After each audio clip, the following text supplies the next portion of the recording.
Iran से पिटने के बाद अमेरिका अब चारों तरफ से घिर गया है।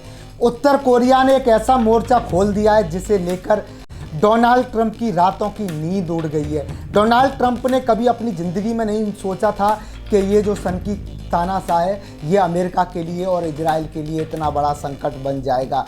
अमेरिका और ईरान दोनों लड़ाई में व्यस्त थे। अमेरिका का ध्यान युद्ध पर था। पाकिस्तान मीटिंग खेल रहा था। तभी सन की तानाशाह किम जोंग ने धमाका कर दिया।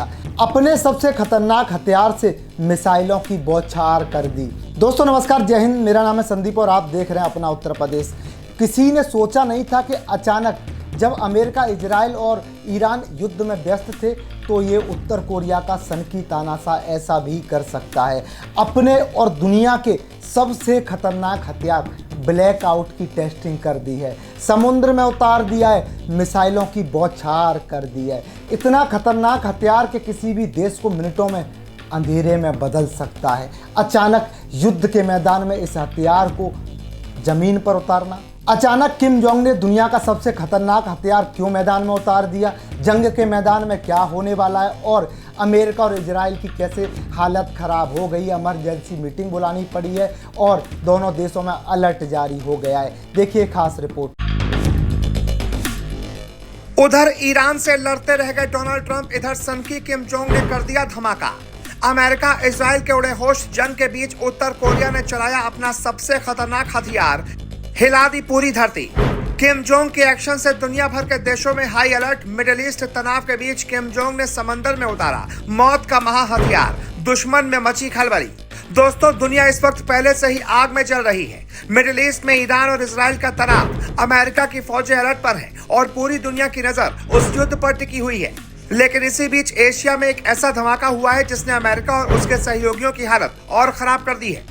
उत्तर कोरिया यानी किम जोंग उन का देश, जिसे दुनिया सबसे बड़ा सन की तानाशाह मानती है, उसने समुद्र के बीचों बीच अपने सबसे खतरनाक युद्धपोत से मिसाइलों की बारिश कर दी है। दोस्तों ये सिर्फ मिसाइल टेस्ट नहीं है, ये सीधा संदेश है। जब अमेरिका ईरान इजराइल में फंसा होगा तब हम अपना हमला और तैयारी दोनों बढ़ाएंगे। और इसी वजह से आज दुनिया डर रही है, क्योंकि उत्तर कोरिया अब जमीन से नहीं, अब समुद्र से हमला करने की ताकत दिखा रहा है। दोस्तों उत्तर कोरिया ने अपने आधुनिक विध्वंसक युद्धपोत चोए ह्योन से क्रूज मिसाइल और एंटी शिप मिसाइलों का परीक्षण किया है और इस पूरे टेस्ट की निगरानी खुद तानाशाह किम जोंग उन ने की। यानी ये कोई छोटा मोटा सैन्य अभ्यास नहीं था, ये था एक high level war message. Reports के मुताबिक इस युद्धपोत से 2 रणनीतिक क्रूज मिसाइलें और कई एंटी शिप मिसाइलें समुद्र की दिशा में लॉन्च की गई और दावा किया गया कि मिसाइलों ने बहुत सटीकता के साथ लक्ष्य को भेद दिया। अब दोस्तों यहाँ असली बात समझिए।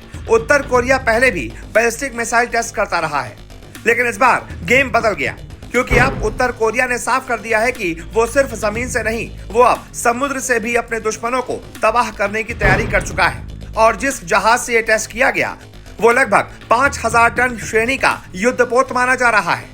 मतलब उत्तर कोरिया अब अपने नौसैनिक बेड़े को एक मिसाइल प्लेटफॉर्म बना रहा है। दोस्तों अब इस टेस्ट को केवल उत्तर कोरिया की ताकत मत समझिए। ये टेस्ट एक खास टाइमिंग में हुआ है, जब मिडिल ईस्ट में ईरान और इजराइल के बीच तनाव चरम पर है और अमेरिका को अपनी नौसेना और एयरफोर्स लगातार वहां तैनात करनी पड़ रही है। यानी अमेरिका एक तरफ ईरान इजराइल मोर्चा संभाल रहा है और दूसरी तरफ किम जोंग उन समुद्र में मिसाइलें दागकर नई चुनौती खड़ी कर रहा है।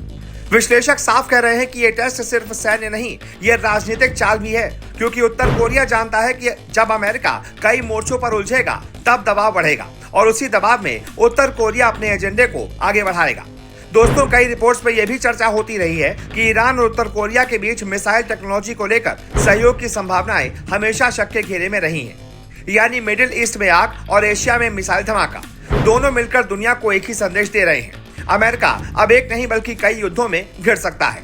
दोस्तों सोचिए, अगर उत्तर कोरिया समुद्र से हमला करने की क्षमता बढ़ा रहा है तो इसका असर सिर्फ जापान या दक्षिण कोरिया पर नहीं पड़ेगा, इसका असर पूरी दुनिया के समुद्री संतुलन पर पड़ेगा।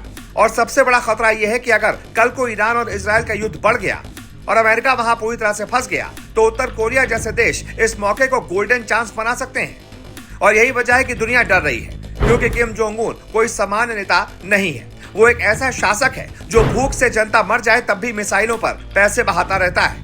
और अब ये आदमी समुद्र में नई मिसाइल क्षमता दिखा रहा है।